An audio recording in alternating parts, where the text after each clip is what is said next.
परमेश्वर हम पर अनुग्रह करे और हमको आशीष दे। वह हम पर अपने मुख का प्रकाश चमकाए, जिससे तेरे गति पृथ्वी पर और तेरा किया हुआ उद्धार सारी जातियों में जाना जाए। आइए प्यारे दोस्तों, हम परमेश्वर के निकट होंगे। परमेश्वर आप सभी को आशीष दे, अनुग्रह करे और इस महीने के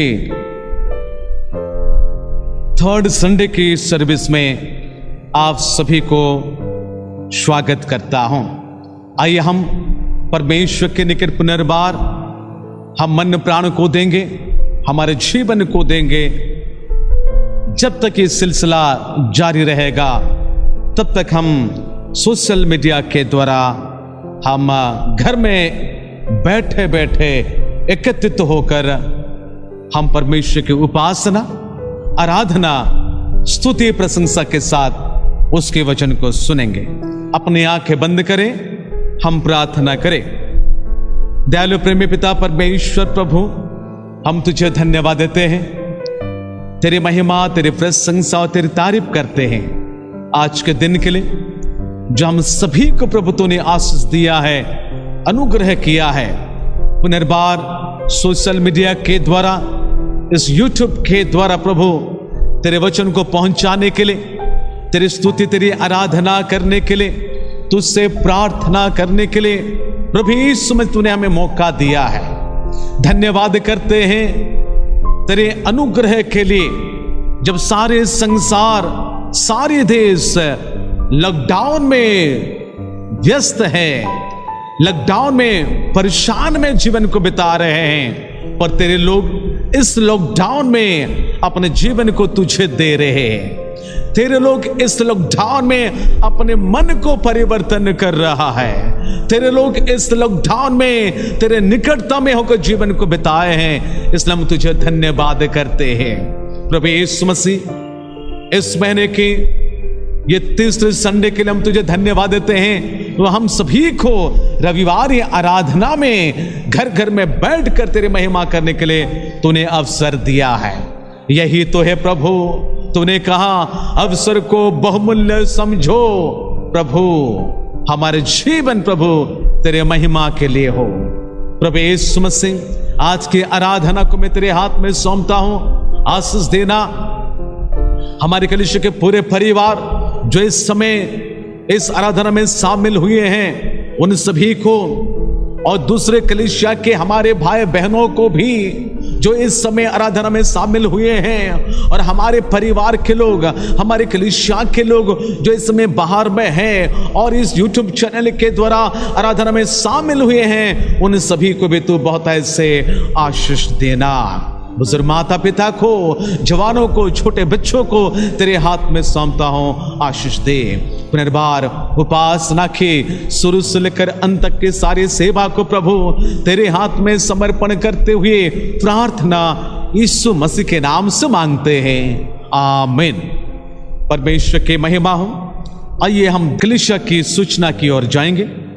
मैं हमारे सचिव भाई सामल महापात्र से अनुरोध करता हूं कि वे कृपया सामने आएंगे और आप सभी को आने वाले कुछ दिनों की सूचना प्रदान करेंगे।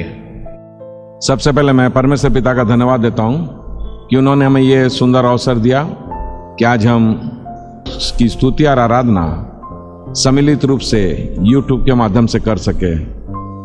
मैं पुनः आप सबों को अनुरोध करता हूं, प्रार्थना में रहें। आने वाले दिनों में जैसा हमें सरकार की ओर से गाइडलाइन मिलेगा, हम यथासंभव आपको सूचित करेंगे ताकि हम सब मिलकर कलीसिया में बैठकर परमेश्वर की स्तुति और आराधना कर सकें। जैसा कि आपको पिछले नोटिस में हमने सूचना दिया था, जो एरिया कलेक्टर के माध्यम से हमने एक लिफाफा आपके परिवार में दिया है। आप प्रार्थना के साथ प्रत्येक रविवार अपना दान, जैसा परमेश्वर आपको अगुवाई करता है कलीसिया की सेवा के लिए, उसमें जमा रखें। और अंतिम रविवार के बाद जब कलेक्टर आपके परिवार में जाते हैं, आप अवश्य ही उसे सील करके देने का कष्ट करें। धन्यवाद। परमेश्वर आप सबों को आशीष दे। नमस्कार। मैं परमेश्वर को धन्यवाद देता हूं और हमारे कलीसिया के सचिव मैं सामल महापात्र को भी धन्यवाद देता हूं कि आने वाले के दिनों की सूचना आपको प्रदान किए हैं। आज इस समय हम परमेश्वर के वचन की ओर जाने से पहले अपने मनों को तैयार करेंगे। Praise the Lord. मैं प्रभु यीशु मसीह में आप सबों का स्वागत करती हूँ। आज सुबह का समय जितने भी लोग अपने घरों में इस आराधना में शामिल हुए हैं, परमेश्वर आप सबों को आशीष दे और अनुग्रह करे।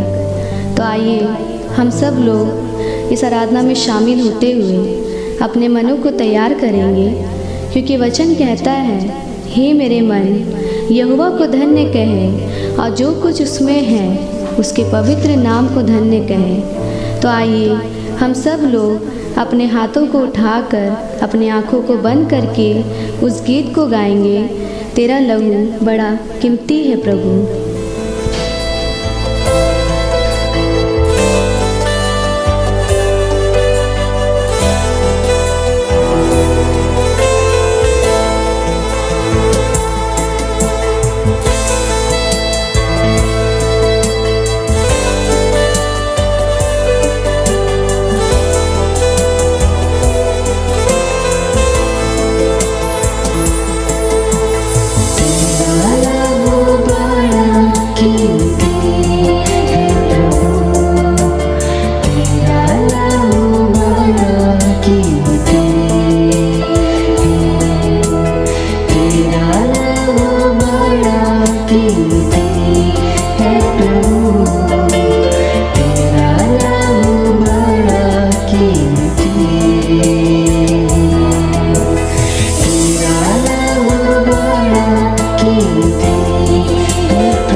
तूने वो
परमेश्वर आपके नाम से पिता 2 या 3 एकत्रित होते हैं, परमेश्वर आप उसके बीच में उपस्थित होता है मेरे राजा। आज हम 2-3 यहाँ नहीं है परमेश्वर, लेकिन कितने सारे लोग प्रभु जी आपको पुकार रहे हैं परमेश्वर पिता। कितने सारे लोग परमेश्वर आपके वचन को प्रभु जी आपकी आराधना में शामिल हुए परमेश्वर, उसके लिए आपका धन्यवाद करते हैं मेरे राजा। धन्यवाद करते हैं प्रभु जी कि तेरे लोग परमेश्वर आज आपकी उपस्थिति में आए प्रभु जी। हम आपके उस पवित्र नाम को धन्यवाद करते हैं मेरे राजा। प्रभु यीशु मसीह हम सबों को आज जितने भी लोग इस आराधना में शामिल हुए हैं प्रभु जी, आज के इस वचन से प्रभु हर एक को अनुग्रह करिए परमेश्वर, और हर एक को प्रभु आप आशीष दीजिए प्रभु जी। सारी आदर महिमा आपको देते हुए प्रार्थना यीशु मसीह के नाम से मांगते हैं, आमीन। परमेश्वर को मैं धन्यवाद देता हूं। तो आइए इस समय हम परमेश्वर के वचन की ओर जाएंगे। प्यारे दोस्तों, आज तीसरा संडे है। बीते दिनों में मैं कुछ वचन को आपके सामने रखा था। जो मैंने आपके सामने रखा था उस बातों को थोड़ा सा बता देना चाहता हूं। यानी परमेश्वर के वचन के अनुसार जब हम लूका रचित सुसमाचार को पढ़ रहे हैं, लूका रचित सुसमाचार के अनुसार मनुष्य के पुत्र का आगमन, लूका 21 का 25 और 26 पद लिखा है। इस आधार पर मैंने आप सभी के सामने यह रखा कि अंतिम दिनों में मसीह विश्वासियों का क्या जिम्मेदारी बनती है। उनमें से 7 प्रकार की जिम्मेदारियां को मैं रखते आ रहा हूं। आज की चिंताधारा में आज हम देखेंगे to be confirm to his image, यानी उनके पुत्र के स्वरूप में होना आज के हमारे चिंताधारा है। अगर हमें समय मिलेगा और दूसरी बातों को भी हम चिंता करेंगे, पर आज के हमारी ये चिंताधारा है उनके पुत्र के स्वरूप के समान होना है। चलिए मेरे साथ आप देखिएगा परमेश्वर के वचन में रोमी की किताब उसके 8वें अध्याय, रोमी किताब 8वें अध्याय के मैं 28 से लेकर आगे पढ़ता हूं। जो वचन को आप अच्छी रीति से जानते ही हैं, मैं उसको आपके सामने रखना चाहता हूं। लिखा है, हम जानते हैं कि जो लोग परमेश्वर से प्रेम रखते हैं उनके लिए सब बातें मिलकर भलाई की उत्पन्न करती है, अर्थात उन्हीं के लिए जो उसकी इच्छा के अनुसार बुलाए हुए हैं। 29 और 30 पद हमारे आकर्षित का केंद्र बिंदु होगा। लिखा है, क्योंकि जिन्हें उसने पहले से जान लिया है उन्हें पहले से ठहराए कि उसके पुत्र के स्वरूप में हो, ताकि वह बहुत भाइयों में पहलोठा ठहरे। प्यारे दोस्तों, आज की हमारी ये चिंताधारा है उसके पुत्र के स्वरूप होना है। मैं कहना चाहता हूं आज क्या दिन होता है। अगर आज 21 तारीख को अगर देखेंगे सांसारिक तौर पर, पहली बात मैं कहना चाहता हूं आज फादर्स डे है।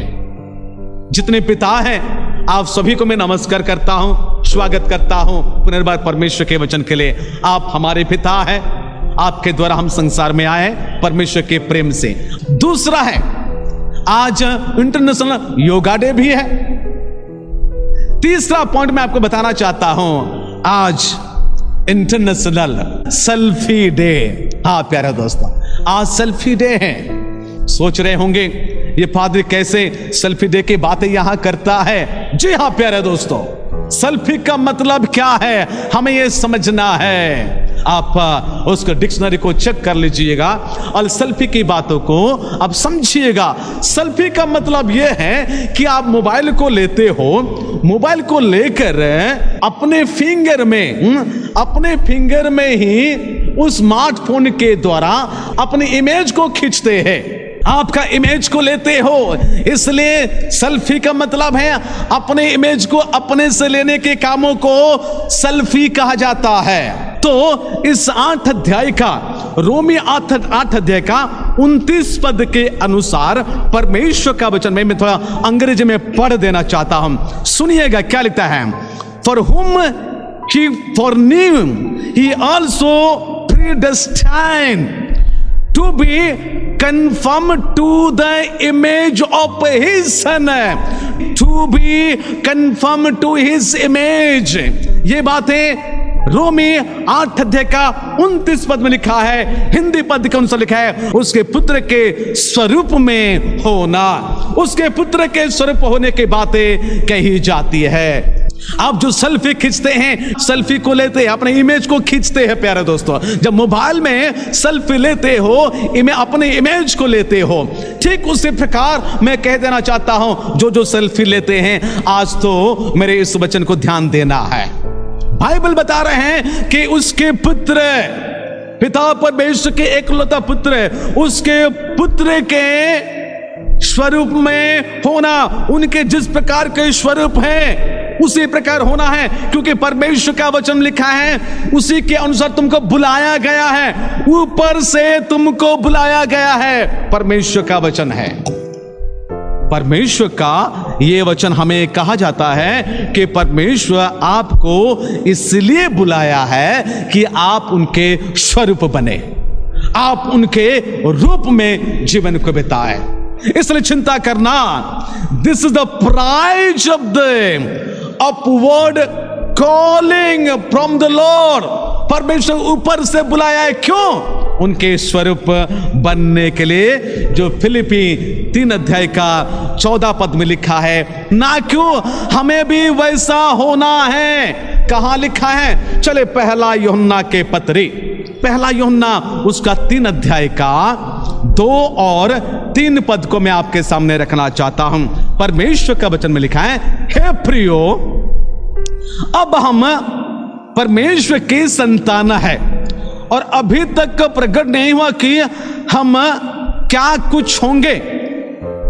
इतना जानते कि जब वो प्रकट होगा तो हम उसके समान होंगे, उसकी इमेज जैसा है, उनके स्वरूप जैसा है, वैसा ही आपको मुझे होना है, उसके समान होंगे, क्योंकि उसको वैसा ही देखेंगे जैसा वो है। खैर दोस्तों, परमेश्वर के लोगों को मैं ये बता देना चाहता हूं कि आपको परमेश्वर के पुत्र यीशु मसीह के इमेज के समान होना है। अपने सेल्फी खींचकर इतने खुश होते हैं। एक परमेश्वर के दास हमारी कलीसिया में आया था, मुझे बड़ा अच्छा लगा। उन्होंने कहा कि लोग सेल्फी लेते हैं, अपने जीभ को निकल कर, अपने आंख को टेढ़ा करके, अपने गला को टेढ़ा मेढ़ा करके लेते हैं। अगर परमेश्वर आपको अगर ऐसा ही करके बनाया होता तो आपको कैसा लगता? आपके गर्दन टेढ़ा होकर अगर परमेश्वर बना दिया होता, आपके आंख को टेढ़ा करके बना दिया होता, आपके जीभ निकल जाता लंबा होकर, ऐसा करके परमेश्वर बना दिया होता तो आपको कैसा लगता? आपके परिवार कैसा होता? यानी आप हैंडीकैप के नाम से जाने जाते, विकलांग के नाम से जाने जाते हैं। परमेश्वर ऐसा नहीं किया है, ऐसे गंदे सेल्फी ना ले। और दूसरी बात है, अपनी सेल्फी से घमंड ना करे। मेरा परमेश्वर का वचन कहता है कि हे प्रियो, हम परमेश्वर के संतान हैं। परमेश्वर कितना सुंदर है प्यारे दोस्तों, परमेश्वर इतना सुंदर है कि वह अपने स्वरूप, अपने समान मुझे और आपको बनाया है। क्या परमेश्वर का गर्दन टेढ़ा था? क्या परमेश्वर का आंख टेढ़ा था? क्या परमेश्वर का जीभ निकला हुआ था कि आप और मैं ऐसा करते हैं? ये तो मैं सांसारिक बातों को बोल दिया है, लेकिन याद रखना, अपने जीवन को परमेश्वर के स्वरूप और परमेश्वर के समानता में ही आना है। परमेश्वर के स्वरूप, परमेश्वर के समानता केवल ऊपरी नहीं, भीतरी होना चाहिए। भीतरी होने की बातें कही जाती है। परमेश्वर के स्वरूप और परमेश्वर के समानता की बातें अगर हम कहते हैं, इसलिए परमेश्वर ने आपको ऊपर से बुलाया है। फिलिपी 3 अध्याय का 14 पद के अनुसार परमेश्वर के स्वरूप होने के लिए परमेश्वर आपको ऊपर से बुलाया है। दूसरी बात मैं कहना चाहता हूं, पहली बात, आप परमेश्वर के पुत्र के सब स्वरूप होना है। दूसरी बात, रोमी किताब उसकी 12वीं अध्याय, रोमी किताब 12 अध्याय का 2 पद में इस प्रकार लिखा है, इस संसार के सदृश ना बनो, इस संसार के सदृश ना बनो। परमेश्वर के वचन लिखा है, confirm not to this world, confirm not to this world. Bible में लिखा है, अंग्रेजी में लिखा है, and do not be confirm to this world. ये संसार के सदृश ना बनना। ये संसार के मतलब क्या है? ये युग के समान। ये संसार मतलब ये युग में जैसा हो रहा है वैसा ना बनना। ये परमेश्वर का वचन है। इसलिए बाइबल बता रहे हैं, and do not be confirm to this world, यानी in this age, but be transform by the renewing of your mind. परमेश्वर के वचन में लिखता है क्या? इस संसार के सदृश ना बनो, परंतु तुम्हारे मन के नए हो जाने से तुम्हारा चाल चलन भी बदलता जाए। अंग्रेजी में ज्यादा नहीं पढ़ रहा हूं, परमेश्वर का वचन में लिखता है, परमेश्वर का वचन लिखता है कि तुम्हारे चाल चलन को बदल देना है। ये मेरे परमेश्वर का वचन कहता है। ये पवित्र शास्त्र बाइबल हमें बताया जाता है कि ट्रांसफॉर्म होना ही है, ट्रांसफॉर्म होना ही है, जो बीते दिनों में, बीते संडे को मैं बता रहा था। इसलिए ट्रांसफॉर्म की बातें, बदलने की बातें जब हमें कही जाती है, बदलते जाना, यानी अंग्रेजी में Christian should outwardly manifest their inner redeemed nature। जो तुम्हें उद्धार किया है, जो परमेश्वर ने आपको उद्धार किया है, छुड़ाया है, उस विषय को डेली, प्रतिदिन अपने जीवन में बदलते जाना है, बदलते जाना है। यह परमेश्वर का वचन कहता है। एक दिन के लिए नहीं, बल्कि हर दिन की बातें कही जाती है। चाहे अब जो कुछ भी क्यों ना हो, एक दिन का हो जाने से नहीं हो जाता है। एक दिन का लीडर बन गए, एक दिन का पास्टर ऑर्डाइन हो गए, एक दिन का इवेंजलिस्ट हो गए हैं, एक दिन फास्टिंग कर लिया है, एक दिन सब कुछ कर लिया है और उसके बाद छोड़ दिया है, नहीं हो सकता है। ये डेली प्रोसेस प्यारे दोस्तों, ये डेली रिडीम नेचर है, नॉट वंस बट डेली। एफिसी उसकी 5 अध्याय का 18 पद को मैं आपको थोड़ा सा बता देना चाहता हूं।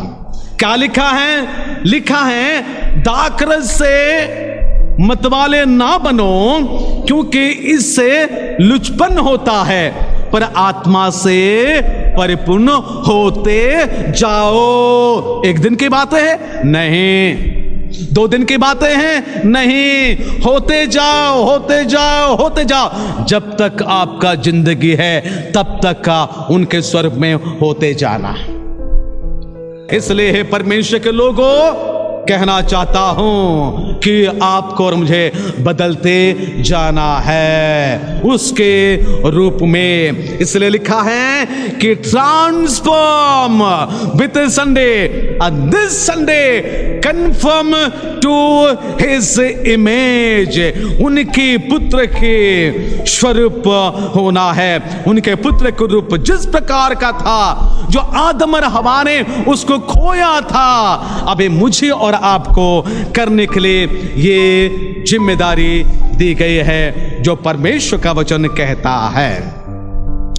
तीसरी बात मैं कहना चाहता हूं, उसके पुत्र के समान होने की बातों में कहना चाहता हूं। तीसरी बात क्या लिखा है? फिलिपी 3 अध्याय का 10 पद को मैं आपको कहना चाहता हूं, ताकि मैं उसको और उसके मृत्युंजय की सामर्थ्य को, सुनिएगा, उसके मृत्युंजय की सामर्थ्य को, और दूसरा है और उसके साथ दुख में सहभागी होने की मर्म को जानूं, और तीसरा है और उसकी मृत्यु की समानता को, मृत्यु की समानता को प्राप्त करूं। प्यारे दोस्तों, परमेश्वर के लोगों को मैं कह देना चाहता हूं, अंग्रेजी में इस प्रकार लिखा है, मैं उसको, उसके मृत्यु सामर्थ्य को मैं जान सकूं, that I may know him and the power of his resurrection और fellowship of his suffering। और चौथी बात है being conformed to his death, यानी उसके मृत्यु के समान होना है, उसके मृत्यु की समानता में जीवन को बिताना है। यानी अगर हम मसीह यीशु को विश्वास कर लिया है, मसीह यीशु को ग्रहण कर लिया है, पहली बात क्या है?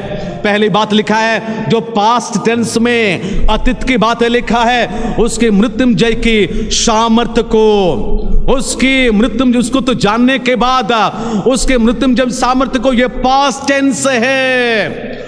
प्रेजेंट टेंस क्या कहता है? उनके दुख में सहभागी होने का मर्म को जानो, उसके दुख में सहभागी हर दिन मसीह के कारण, मसीह के विश्वासी होने के कारण उसके दुख के सहभागी होने की बातें कही जाती है। और तीसरी बात है उसकी मृत्यु की समानता को प्राप्त कर लूं, ये बातें हैं यानी आने वाले दिनों में जब तक मेरा मौत नहीं हो जाता तब तक मैं यीशु मसीह को उसकी मृत्यु की समानता को प्राप्त कर ले जो परमेश्वर के लोगों ने ये किए थे। यीशु मसीह की एपोस्टल प्रेरितों ने यही काम को किए हैं। प्रेरितों की किताब को हम जानते हैं, सभी प्रेरितों को किस प्रकार उनको मृत्यु तक सहना पड़ा आप जानते हैं, हम जानते हैं। इसलिए मसीह विश्वासियों को यह कहा जाता है,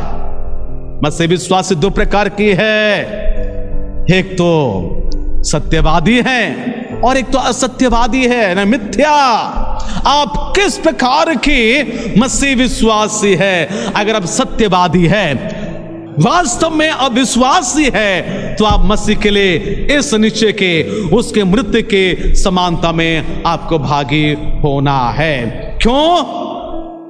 परमेश्वर के वचन में लिखा है अगर उसके मृत्यु के समानता में भागी होंगे तो बाइबल क्या लिखा है 11 पद में, फिलिप्पी 3 अध्याय के 11 पद में लिखा है कि मैं किसी रीति से मरे हुए में से जी उठने के पद तक मैं पहुंचूं। अगर आप उसके साथ मरते हैं तो उसके साथ जी भी उठेंगे। अगर जी भी उठेंगे तो महिमा की बातें दी जाएगी जो रोमी किताब में हमें लिखी गई है, जो 8 अध्याय को हम देख रहे थे, 8 अध्याय का 29 और 30 पद को जो हमने पढ़े, उसके पुत्र के स्वरूप में हो, ताकि वो बहुत भाइयों में पहलोटा ठहरे। फिर जिन्हें उसने पहले से ठहराया उन्हें बुलाया है, और जिन्हें बुलाया उन्हें धर्मी भी ठहराया है, और जिन्हें धर्मी ठहराया है उन्हें महिमा भी दी है। यानी जब तक उसके मृत्यु के समानता में नहीं आएंगे आपको महिमा भी नहीं दिया जाएगा। जी तो नहीं उठेंगे, अगर जी उठेंगे भी तो नरक के लिए हो जाएंगे। यूहन्ना 5 अध्याय के अनुसार नरक के लिए हो जाएंगे तो आपको क्या महिमा मिलेगी? इसलिए प्यारे दोस्तों, परमेश्वर के वचन में हमें यही लिखता है हम उसके मृत्यु के समानता में, यानी being conformed to his death, उनके मृत्यु के समानता में आ जाए ताकि हमें पुनरुत्थान होने के मौका मिलेगी और हमारी महिमा भी बढ़ाई जाएगी। और चौथी बात मैं आपको कहना चाहता हूं, चौथी बात आप सभी जानते हैं उसके स्वरूप कैसा होना है। मत्ती उसका 5 अध्याय, मत्ती 5 अध्याय 15 और 16 पद को मैं पढ़ना चाहता हूं। और लोग दिया जला कर पैमाने के नीचे नहीं परंतु दीवट पर रखते हैं, तब उससे घर के सब लोगों को प्रकाश पहुंचता है। उसी प्रकार तुम्हारा उज्याला मनुष्य के सामने चमके कि वे तुम्हारे भले कामों को देखकर तुम्हारे पिता की जो स्वर्ग में है बढ़ाई करे। परमेश्वर का वचन में हमें लिखा है अब कैसे उनके स्वरूप होंगे। लिखा है मनुष्य के सामने चमके, जिस प्रकार यीशु मसीह संसार के लोगों के सामने चमकते थे, ठीक उसी प्रकार मसीह विश्वासी को चमकने के लिए कहा जाता है, क्योंकि मसीह यीशु अपना ज्योति को मुझे और आपको दे चुका है। मुझे और आपको दे चुका है। इसलिए अन्य जाति के लोग वे तुम्हारे भले कामों को देखकर तुम्हारे ईश्वर के पिता के जो स्वर्ग में है बढ़ाई करेंगे, तुम्हारे भले कामों को देखकर, यानी कन्फर्म टू हिज वर्ड। मेरे दोस्तों, पहली बातें हमने देखे कन्फर्म टू हिज इमेज, दूसरी बातें हमने देखे do not confirm to this world, तीसरी बातें हमने देखे परमेश्वर के लोगों को कि being confirm to his death, और चौथी बात हमने देखे परमेश्वर के वचन के अनुसार मसीह यीशु का जिस प्रकार स्वभाव था तुम्हारा भी उसी प्रकार स्वभाव हो। यीशु मसीह ने वो ज्योति को तुमको दिया है, यीशु मसीह वो ज्योति को मुझे दिया है, मैं पास्टर हूं, वो ज्योति को मुझे दिया है। उसको अंधकार करने के लिए परमेश्वर नहीं कहा, उसको चमकाने के लिए मेरा परमेश्वर ने कहा। इसलिए अंग्रेजी में इस प्रकार लिखा है let your light so shine before man. जी हाँ प्यारे दोस्तों, हम सभी कहते हैं जगत अंधकार में था, जगत अंधकार में है, यीशु मसीह जगत की ज्योति है। जब अंधकार था, अंधकार को चीर फाड़ कर यीशु मसीह संसार में जन्म लिया है, यह परमेश्वर के लोगों को बताया जाता है। तो प्यारे दोस्तों, मैं आपको यही कहना चाहता हूं, यीशु मसीह जो जगत में ज्योति बनकर आया, जो ज्योति को आपको दिया है, वो ज्योति के समान चलो, परमेश्वर का वचन लिखता है।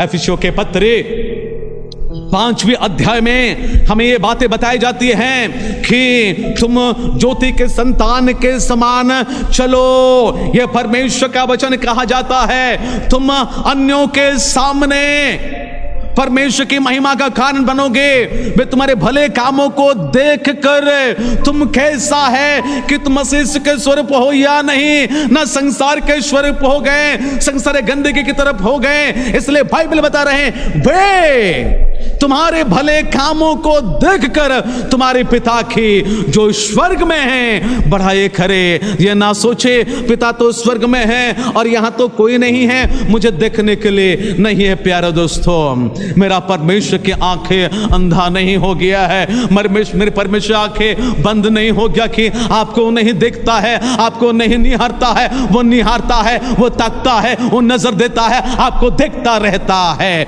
इसलिए परमेश्वर के वचन में हमें यही कही जाती है कि परमेश्वर अपने लोगों को देखता है कि वे कैसा चाल चलते हैं।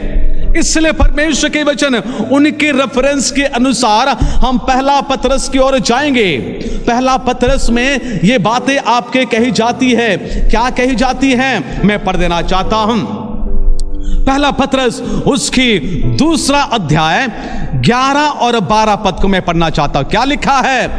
हे प्रियो, परमेश्वर का वचन में इस प्रकार लिखा है, हे प्रियो, मैं तुमसे विनती करता हूं कि तुम अपने आप को परदेसी और यात्री जानकर उन सांसारिक अभिलाषाओं से जो आत्मा से युद्ध करती है, सांसारिक अभिलाषा आत्मा से युद्ध करती है, बचे रहो। याद रखना, कहीं लोग फंस गए हैं, कहीं लोग गिर पड़े हैं ये सांसारिक अभिलाषा से। बड़े बड़े लोग गिर पड़े हैं, छोटे छोटे लोग गिर पड़े हैं, विद्वान लोग गिर पड़े हैं, ज्ञानी बन गिर पड़े हैं, धनी गिर पड़े हैं, कहीं लोग गिर पड़े हैं। प्यारे दोस्तों, कहीं लोग गिर पड़े हैं। परमेश्वर का वचन में लिखा है कि युद्ध करता है, बचे रहना, चालाकी नहीं होने का है, पंडित नहीं समझना है, लिपापोते नहीं करने का है। परमेश्वर का वचन ये कहता है कि बचे रहो। अन्य जातियों में तुम्हारा चाल चलन भला हो। अन्य जातियों में having your contact honourable among the Gentiles. अंग्रेजी में लिखा है, मैं पढ़ देना चाहता हूं, having your conduct and character honourable among the Gentiles. Honourable क्या होता है? यानी प्योरेस्ट एंड गुडनेस, शुद्धता और भलाई की बातें कही जाती है। अन्य जातियों में तुम्हारा चाल और चलन, चाल चलन से है तुम्हारा चाल चलन भला हो। That when they speak against you as evildoers, they may by your good work which they observe glorify God in the day of visitation. परमेश्वर का वचन क्या लिखता है? ताकि जिन जिन बातों में वे तुम्हें कुकर्मी जानकर बदनाम करते हैं, वे तुम्हारे भले कामों को देखकर उन्हीं के कारण कृपा दृष्टि के दिन परमेश्वर की महिमा करे। कृपा दृष्टि के दिन, परमेश्वर की दिन जो आने वाला है, उसके लिए परमेश्वर के वचन कहा जाता है। यानी हमारे प्रभु यीशु मसीह यथाशीघ्र आने वाला है। प्रभु यीशु मसीह दो बातों के लिए आएंगे, इस संसार के लिए, इस मानव जाति के लिए। कह देना चाहता हूं, हमारे प्रभु यीशु मसीह दो बातों को लेकर आएंगे, इस नेशन के लिए, इस संसार के लिए और इस लोगों के लिए।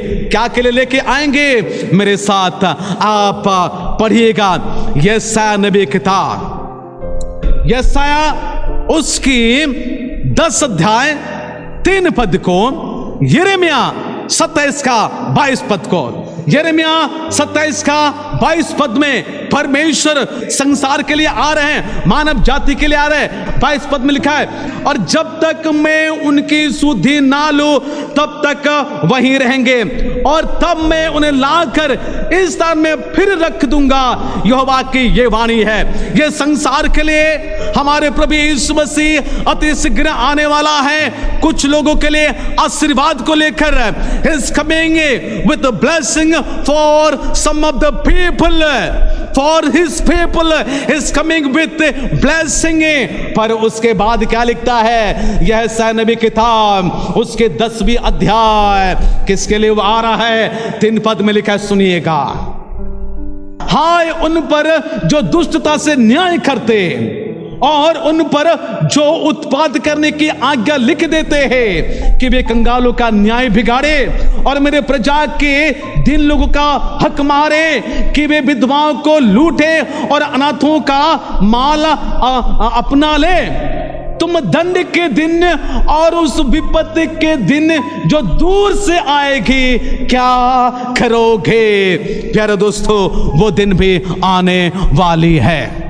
इन दिनों में मसीहियों के पर भी अत्याचार हो रहा है। हम जानते ही हैं, उड़ीसा में एक युवक को कितने बेरहम से मार डाला है, और कहीं कहीं जगह में भी मसीहियों के पर अत्याचार होती जा रहे हैं। तो परमेश्वर का वचन कहता है, अगर आप सच्चे विश्वासी हैं, अगर आप उसके इमेज में अपना इमेज को डाल दिए हैं, अपने सेल्फी के इमेज में नहीं, आप अगर अपने इमेज में अगर अपने इमेज को डालते हैं, प्यारे दोस्तों याद रखना, उस दिन अति शीघ्र आने वाला है। परमेश्वर का वचन कहता है, जो आने वाला है तुम क्या करोगे? हैं? उस दिन तुम दंड के दिन और उस विपत्ति के दिन जो दूर से आएगी क्या करोगे? अगर अपने इमेज से ही तृप्त है, याद रखना उस दिन आपको भोगना पड़ेगा, झेलना पड़ेगा। इसलिए यिर्मयाह उसकी 27 का 22 पद के अनुसार आप परमेश्वर के लोग हैं, आपके लिए ब्लेसिंग का दिन है। पर जो परमेश्वर की बातों को बिगाड़ते हैं, परमेश्वर की आज्ञा को नहीं मानते हैं और अपनी अभिलाषा को अंग को नहीं मारते हैं, उनके लिए वो दिन आने वाली है जो दूर से आएगी। तुम क्या करोगे?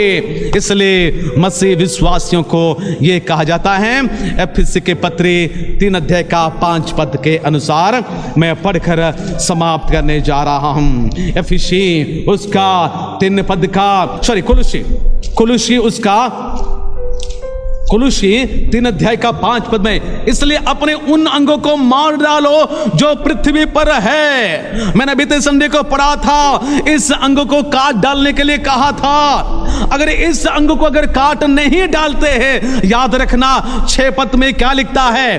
उस अंग क्या क्या है? व्यभिचार का अंग, अशुद्धता का अंग, दुष्कामना का अंग, बुरी लालसा का अंग, लोभ जो मूर्ति पूजा है, ये 5 अंग को काट डालना।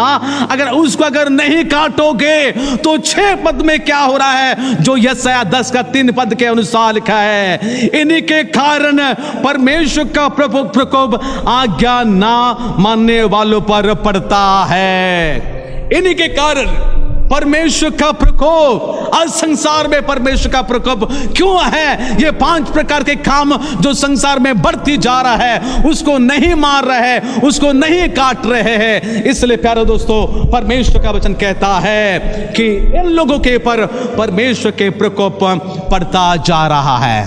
इसलिए अंगों को काट डालो, नहीं तो तुम्हारे नाम को काट दिया जाएगा। ये अंगों को काट डालो, नहीं तो तुम्हारे नाम को काट दिया जाएगा। ये प्रकाशित वाक्य को आप अच्छी रीति से जानते हैं। प्रकाशित वाक्य में जिस प्रकार बातें लिखी गई हैं, 3 अध्याय में लिखी गई हैं, 20 अध्याय में लिखी गई हैं, व्यवस्था विवरण 32 का 32 में लिखा है, यश भजन संहिता 69 का 28 में लिखा गया है। भक्त प्रार्थना करता है उसके नाम को उसके पुस्तक से हटा दो बोल के। प्यारे दोस्तों, याद रखना, अगर ये अंग को नहीं काटेंगे तो नाम कट जाएगा। इसलिए मैं अपने आप को कह रहा हूं, आपको भी कह रहा, आप और मैं, हम मसीह के स्वरूप होंगे। बाइबल बता रहे उसके पुत्र के स्वरूप होना, संसार के स्वरूप नहीं, उसके पुत्र के स्वरूप होना है, और उसके पुत्र के मूर्त के स्वरूप होना है, ताकि जी भी उठेंगे, महिमा भी दी जाएगी, और जो ज्योति हमें दिया गया है वो ज्योति के समान चाल चलो। परमेश्वर आप सभी को बहुत ऐसे आशीष दे, अनुग्रह करे, ताकि सारे अंगों को हम काट डाले, नहीं तो जीवन के पुस्तक से हमारा नाम कट जाएगा। अपनी आंखें बंद करें, हम प्रार्थना करेंगे। कृपया आप अपने स्थानों में खड़े हो जाइए, छोटी सी प्रार्थना करेंगे। दयालु प्रेमी पिता परमेश्वर प्रभु, हम तुझे धन्यवाद देते हैं, तेरे महिमा करते हैं, तेरे प्रशंसा करते हैं। हे प्रभु, ये रिस्पांसिबिलिटी तू हमें दिया है कि हम तेरे स्वरूप बन जाए। संसार के आखिरी बातों को देखते हुए, महामारी देख रहे हैं, तूफान आंधी देख रहे हैं, टिड्डियां देख रहे हैं, युद्ध देख रहे हैं, कई प्रकार की शक्तियां देख रहे हैं। इससे पता चलता है कि तू जल्द आने वाला है। इसलिए हे प्रभु, मैं तेरे लोगों को तेरे हाथ में सौंपता हूं, क्योंकि वे तेरे स्वरूप बनाए गए हैं, तेरे समान बनाए गए हैं, लेकिन अपने पापों के द्वारा तेरे स्वरूप, तेरे समानता को तोड़ दिए जा रहे हैं। इसलिए आज्ञा ना मानने वालों के कारण, उन लोगों के कारण संसार में तेरा प्रकोप हो रहा है। हम प्रार्थना करते हैं प्रभु, उन प्रकोप से तू बचा ले। और आज हम यही प्रार्थना करते हैं पिता, कि तेरे स्वरूप प्रभु तू हमें बना दे।